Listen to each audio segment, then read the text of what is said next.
Mrs. Pemberton had been teaching 7th grade for 23 years, and in all that time she had developed what she called the system. No bathroom passes before 10 a.m. No bathroom passes during the first or last 10 minutes of class.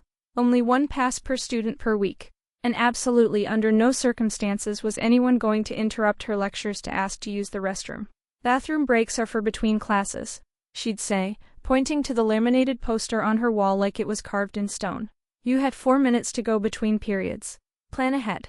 I was a quiet kid, the kind who did homework and stayed out of trouble. But that Tuesday morning I'd made the mistake of skipping the bathroom during the chaos of changing classes.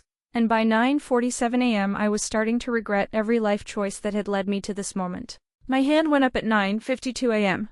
Mrs. Pemberton was in the middle of explaining the causes of the Civil War, and I watched her eyes scan the room, past 3 other raised hands, and land on mine with that familiar disappointment. "Yes?" she said, already sighing. "I need to use the bathroom," I whispered. She glanced at the clock above the whiteboard. 9:53. "You know the policy. It's before 10. "I understand," I said, "but I really need to go." She crossed her arms. "Rules exist for a reason. You should have gone during the passing period." The kid next to me was literally bouncing in his seat, having asked 3 minutes earlier. She told him to hold it. That's when I realized she wasn't making an exception for anyone. She was making an example of all of us. At exactly 10 a.m. my hand went up again.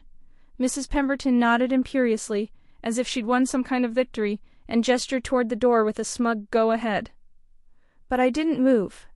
"Actually," I said, standing up slowly, "the policy says 1 pass per week per student. I used mine on Monday." The room went silent. Her smile faltered. "So I'm going to wait until my 1 pass becomes available," I continued, sitting back down. "According to the rules." She stared at me. "You can't just not go to the bathroom." "I'm not going," I said calmly. "I'm waiting for my scheduled time. Like you said, plan ahead." The kid next to me still hadn't been allowed to go. He was now visibly sweating. 2 other students raised their hands. She denied them. They sat down. And I waited. And waited. And the clock ticked past 10:15, then 10:20, then 10:30, while I sat there following the rules exactly as written. At 10:47 I finally stood up and walked to her desk, holding out my hand for the pass. She hadn't said a word to me in 45 minutes. Her face had gone through several phases: annoyed, then frustrated, then desperate.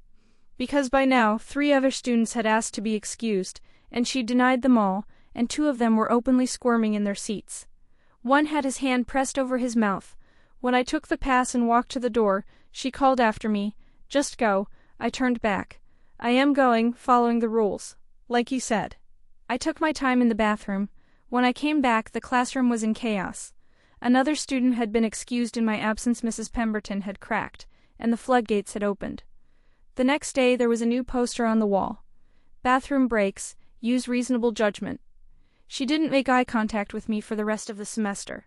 And every kid in that class learned something valuable about following the rules exactly as they're written.